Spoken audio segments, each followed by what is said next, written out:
السلام علیکم ورحمۃ اللہ وبرکاتہ۔ نحمده ونصلی علی رسولہ الکریم، اما بعد فاعوذ باللہ من الشیطان الرجیم، بسم اللہ الرحمن الرحیم، رب اشرح لی صدری ویسر لی امری واحلل عقدۃ من لسانی یفقہوا قولی۔ شہر رمضان الذی انزل فیہ القرآن هدى للناس وبینات من الهدى والفرقان فمن شهد منكم الشهر فليصمه ومن كان مريضا أو على سفر فعدة من أيام أخر يريد الله بكم اليسر ولا يريد بكم العسر ولتكملوا العدة ولتكبروا الله على ما هداكم ولعلكم تشكرون۔ رمضان وہ مہینہ ہے جس میں قرآن نازل کیا گیا، جو لوگوں کے لیے سراسر ہدایت ہے، اور اس میں ہدایت اور حق و باطل میں فرق کرنے کے واضح دلائل ہیں۔ تو جو کوئی تم میں سے اس مہینے کو پائے اسے چاہیے کہ اس کے روزے رکھے، اور جو بیمار ہو یا سفر میں ہو تو دوسرے دنوں میں گنتی پوری کر لے۔ اللہ تمہارے ساتھ آسانی چاہتا ہے اور وہ تمہارے ساتھ تنگی کا ارادہ نہیں رکھتا، اور تاکہ تم گنتی پوری کر لو، اور تاکہ جو اس نے تمہیں ہدایت بخشی ہے اس پر تم اللہ کی بڑائی بیان کرو، اور تاکہ تم شکر ادا کرو۔ رمضان کا مہینہ بابرکت مہینہ ہے جو اللہ سبحانہ تعالیٰ کی رحمت سے ہم پر سایہ فگن ہو چکا ہے۔ اس مہینے میں روزہ رکھنے کے ساتھ ساتھ قیام اللیل بہت ہی اجر و ثواب کا باعث ہے۔ رسول اللہ صلی اللہ علیہ وسلم نے فرمایا، من قام رمضان ایمانا واحتسابا غفر له ما تقدم من ذنبہ، جو شخص رمضان میں ایمان کی حالت میں حصول ثواب کے لیے رات کے وقت قیام کرے گا تو اس کے پچھلے گناہ بخش دیے جائیں گے۔ کیا چیز اس قیام میں رکاوٹ بنتی ہے اور یہ قیام کیوں مشکل لگتا ہے؟ نیند۔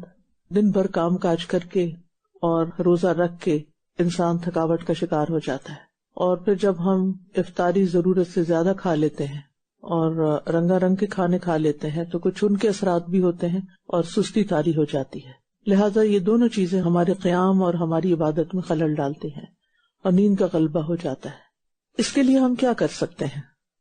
نمبر 1، دن میں تھوڑا سا قیلولہ کر لے، وقت نکال کر، لازمی طور پر، کیونکہ قیام اللیل کے لیے دن کا قیلولہ مسٹ ہے۔ اس سے آپ کو انشاءاللہ اب رمضان میں بھی اور رمضان کے بعد تہجد کے لیے بھی یہ قیلولہ بہت مددگار ہوگا، تو اس کا اہتمام ضرور کریں۔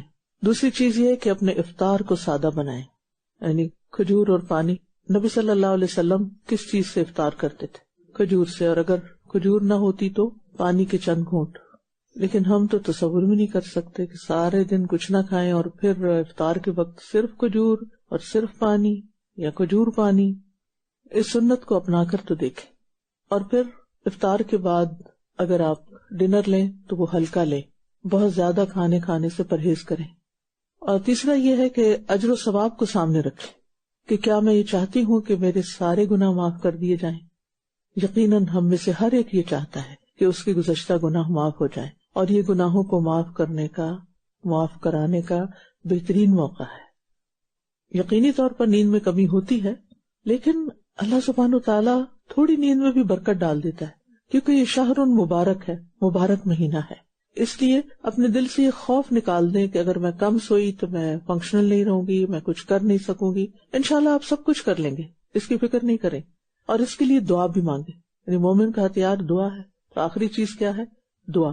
ایک تابعی تھے حمام بن حارث النخعی، وہ دعا کرتے تھے، اللہم اشفنی من النوم بیسیر وارزقنی سحرا فی طاعتک، اے اللہ تھوڑی سی نیند سے میری ضرورت پوری کر دے، یعنی میرے جسم کی جو ضرورت ہے وہ تھوڑی سی نیند سے پوری کر دے، اور مجھے اپنی عبادت میں جاگنا یعنی قیام اللیل کرنا نصیب کر دے۔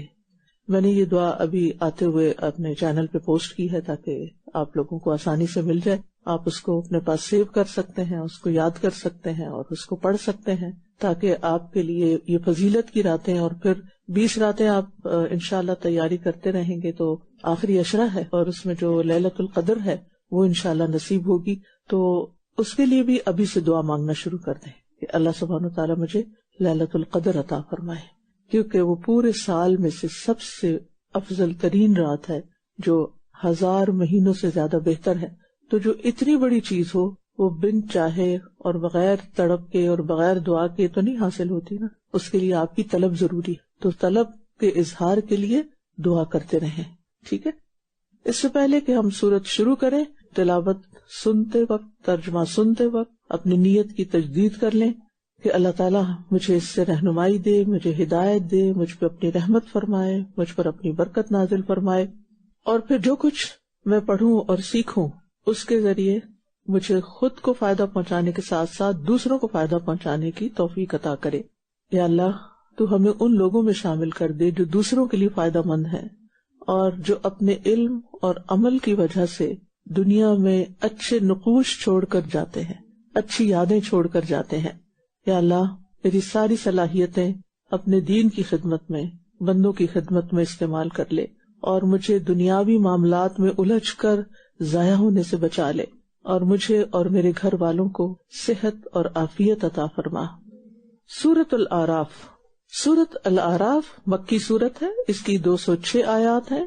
ترتیب کے اعتبار سے اس کا نمبر 7 ہے, نزول کے اعتبار سے 39 نمبر سورت ہے.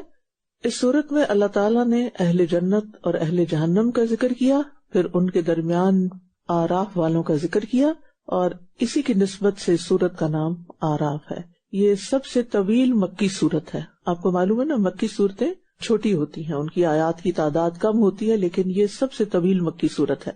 اس صورت میں 4 بار بنی آدم کو خطاب کیا گیا ہے, یا بنی آدم.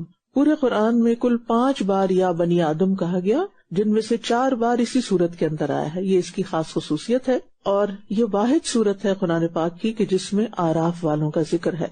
اور اس صورت کی ایک اور خصوصیت یہ ہے کہ قرآن کا پہلا سجدہ تلاوت اسی صورت کے اندر ہے. تو آئیے ہم اس کی تلاوت سے آغاز کرتے ہیں.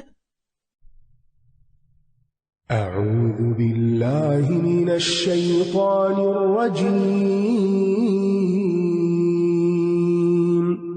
بسم اللہ الرحمن الرحیم. الف لام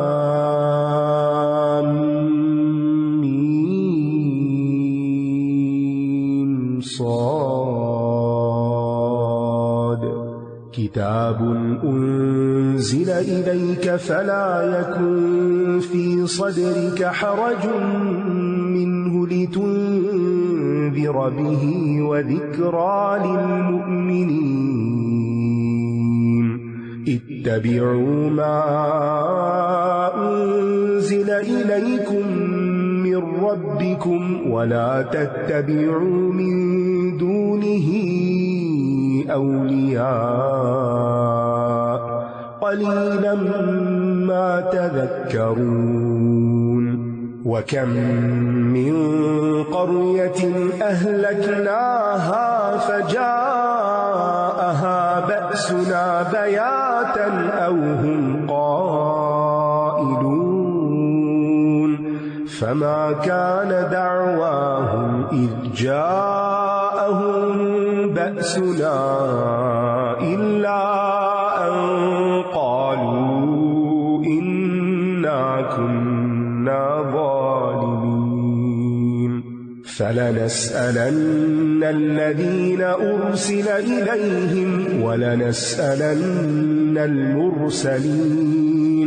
فَلَنَقُصَّنَّ عَلَيْهِمْ بِعِلْمٍ وَمَا كُنَّا غَائِبِينَ. وَالْوَزْنُ يَوْمَئِذٍ الْحَقُّ, فَمَنْ ثَقُلَتْ مَوَازِينُهُ فَأُولَئِكَ هُمُ الْمُفْلِحُونَ. ومن خفت موازينه فأولئك الذين خسروا أنفسهم بما كانوا بآياتنا يظلمون وَلَقَدْ مَكَّنَّاكُمْ فِي الْأَرْضِ وَجَعَلْنَا لَكُمْ فِيهَا مَعَايِشَ قَلِيلًا مَا تَشْكُرُونَ۔ الف لام میم صاد، یہ ایک کتاب ہے جو آپ کی طرف نازل کی گئی ہے، سو آپ کے سینے میں اس سے کوئی تنگی نہ ہو، تاکہ آپ اس کے ذریعے خبردار کریں اور ایمان لانے والوں کے لیے ایک یاد دہانی ہو۔ عربی میں حرج اس گھنی جھاڑی کو کہتے ہیں جس میں سے گزرنا مشکل ہو۔ دل میں حرج ہونے کا مطلب یہ ہے کہ مخالفتوں اور مزاحمتوں کے درمیان اپنا رستہ صاف نہ پا کر آدمی کا دل آگے بڑھنے سے رکنے لگے، یعنی جب انسان کسی مقصد کے لیے چلے اور آگے رکاوٹ آ جائے تو اس کا دل چھوٹا ہو، تنگ ہو اور پھر وہ پسپا ہونے لگے۔ تو اللہ سبحانہ وتعالیٰ آپ کو تسلی دے رہے ہیں کہ آپ لوگوں تک پیغام پہنچائیں، انہیں خبردار کریں اور ان کے رد عمل سے گھبرائیں نہیں، دل تنگ نہیں ہو۔ اگر وہ ہدایت قبول کرتے ہیں تو ٹھیک ہے، اور اگر نہیں تو اس کے لیے آپ پریشان نہ ہو۔ قرآن ہر تاریکی میں چمکتا ہوا چراغ ہے، اور انسان کے لیے اور خاص طور پر جو اس پر ایمان رکھتے ہیں ایک نصیحت ہے، یاد دہانی ہے۔ لہذا قرآن کی تلاوت اور قرآن فہمی پر مداومت اختیار کرنی چاہیے، یعنی اسے اپنی زندگی کا ایک لازمی جز بنا لینا چاہیے، کیونکہ اسی علم پر ہمارے اعمال صالح کی بنیاد ہے، ہمارے ظاہر اور باطن کی اصلاح کا ذریعہ ہے۔ فرمایا اس کی پیروی کرو جو تمہاری طرف تمہارے رب کی طرف سے نازل کیا گیا ہے، اور اس کے سوا دوسرے من گھڑت سرپرستوں کی پیروی نہ کرو، کتنی کم تم نصیحت پکڑتے ہو۔ یعنی اللہ سبحانہ وتعالیٰ نے یہ پیغام بھیجا ہے رسول کے ذریعے تمام انسانوں کے لیے، لہذا تمام انسانوں کے لیے لازم ہے کہ جو اللہ کی طرف سے نازل ہوا ہے اس کی پیروی کریں، اور اس کے علاوہ دوسرے خود ساختہ معبودوں اور اولیاء کی پیروی نہ کریں۔ اللہ کے سوا کسی اور کی پیروی کرنا، یعنی اللہ کے حکم کے علاوہ کسی اور کے حکم کو اس کے برابر لے آنا، یہ من دون اللہ اولیاء بنانا ہوتا ہے۔ نبی صلی اللہ علیہ وسلم پر صرف قرآن مجید ہی نازل نہیں ہوا، حدیث بھی نازل ہوئی، یہ دونوں وحی کے ذریعے ہی آپ کو ملے، اور پھر آپ کو حکم دیا جا رہا ہے کہ آپ اس کی پیروی کریں، اور جب آپ کو حکم دیا جا رہا ہے تو آپ کے بعد تمام لوگوں کو، چاہے وہ علماء ہوں، چاہے وہ بزرگ ہوں، وہ لیڈرز ہوں، کوئی بھی ہوں، سب کی باتوں کو اسی قرآن و سنت کی کسوٹی پر پرکھا جائے گا، اور پھر انسان کو اپنی رائے اور اپنی عقل پر بھی اس کو مقدم رکھنا چاہیے۔ اور کتنی ہی بستیاں ہیں جنہیں ہم نے ہلاک کر دیا تو ان پر ہمارا عذاب رات کے وقت آ پہنچا، یا جب وہ قیلولہ کر رہے تھے، یعنی غفلت اور بے خبری یا آرام اور تفریح کے وقت عذاب آیا، کہ جب وہ اس کی طرف سے بالکل غافل تھے۔ اللہ کے عذاب سے کبھی بھی انسان کو غافل نہیں رہنا چاہیے، اس لیے ہمیشہ عافیت کی دعا مانگتے رہیں کہ اللہ سبحانہ وتعالی ہمیں محفوظ رکھے۔ اللہم احفظنی من بین یدی ومن خلفی وعن یمینی وعن شمالی ومن فوقی واعوذ بعظمتک ان اغتال من تحتی۔ پھر جب ہمارا عذاب ان پر آ پہنچا تو ان کی پکار اس کے سوا کچھ نہ تھی کہ وہ بول اٹھے بے شک ہم ہی ظالم تھے۔ یعنی انسان کو حقیقت نظر آ جاتی ہے جب اس پر کوئی مصیبت آتی ہے، اس سے پہلے وہ ڈینائل موڈ میں ہوتا ہے اور خود ساختہ فلسفے اس نے گڑھ رکھے ہوتے ہیں حق کا انکار کرنے کے لیے، لیکن جب وقت گزر جاتا ہے، اللہ کی پکڑ آ جاتی ہے، تو پھر ایسا اعتراف بے فائدہ ہے۔ بس ہم ان لوگوں سے ضرور پوچھیں گے جن کی طرف رسول بھیجے گئے، اور ہم رسولوں سے بھی ضرور پوچھیں گے، پھر ضرور ہم ان پر علم کی بنیاد پر سب بیان کر دیں گے، اور ہم کہیں غائب نہ تھے۔ یعنی اللہ سبحانہ وتعالی بندوں کو یقینی علم کی بنا پر گناہوں کی سزا دیں گے، یعنی ظلم نہیں کریں گے، اور اس دن اعمال کا وزن برحق ہے، تو جن کے پلڑے بھاری ہوں گے بس وہی لوگ فلاح پانے والے ہیں۔ ہو سکتا ہے کوئی کہے کہ عمل کا تو وجود ہی نہیں رہتا، وہ تو ایک کام ہوتا ہے جو ہو چکا، کر چکے، مثلا منہ سے بات نکلی تو نکل چکی، اب وہ کہاں سے پکڑی جائے گی، اس کا حساب کیسے ہوگا؟ تو بات یہ ہے کہ اب تو سائنس بھی یہ کہتی ہے، یہ بات ثابت ہو چکی ہے کہ انسان کے منہ سے جو لفظ نکلتے ہیں وہ لہروں کی شکل میں ہوا میں محفوظ ہو جاتے ہیں. اور اس کی سب سے بڑی دلیل یہ ٹیپ ریکارڈرز ہیں کہ جو آپ کے منہ سے نکلا ہوا ہر لفظ کیا ہر آہ اور ہر ساؤنڈ کو کیچ کر لیتے ہیں اور محفوظ کر لیتے ہیں. اگر انسانوں نے ایسی چیزیں بنا لی ہیں کہ جو اعمال کو محفوظ کرنے والی ہیں اور ویڈیو کے ذریعے سارے ایکشن کو، اور اس سے بھی آگے اب جا رہے ہیں کہ انسان کی اندرونی کیفیات کو بھی ناپا جائے مختلف آلات کے ذریعے، تو پھر اللہ سبحانہ تعالیٰ کے لیے کچھ بھی مشکل نہیں کہ وہ حساب لے. اور قیامت کے دن اعمال کا وزن کس طرح ہوگا؟ بعض علماء کہتے ہیں کہ کاغذوں پر سب کچھ لکھا ہوگا اور وہ تولے جائیں گے. بعض نے کہا کہ ان اعمال کو کوئی جسم دیا جائے گا اور وہ جسم تولا جائے گا، اور بعض نے کہا کہ اس عمل والے کو تولا جائے گا جس نے وہ عمل کیا. اب تینوں صورتیں ہو سکتی ہیں کیونکہ قرآن مجید میں اس کے دلائل ملتے ہیں. اور جن کے پلڑے ہلکے ہوں گے تو یہی وہ لوگ ہیں جنہوں نے اپنے آپ کو خسارے میں ڈالا، کیونکہ یہ ہماری آیات کے ساتھ ظلم کرتے تھے. اور بے شک ہم نے تمہیں زمین میں ٹھکانہ دیا اور ہم نے اس میں تمہارے لیے روزی کے سامان بنائے، کتنا کم تم شکر ادا کرتے ہو. یعنی نعمتوں کی کثرت کر دی اللہ تعالیٰ نے، لیکن اس کے مقابلے میں تمہارا شکر کم ہی رہا. اللہ سبحانہ تعالیٰ کی نعمتیں اتنی ہیں کہ جن کو گنا نہیں جا سکتا. ہمارے وجود کے اندر اور باہر ہم سب کو شکر گزار ہونے کی ضرورت ہے اور دعا مانگنے کی بھی کہ رب اجعلنی لک شکارا، اے اللہ مجھے اپنا بہت زیادہ شکر گزار بنا دے.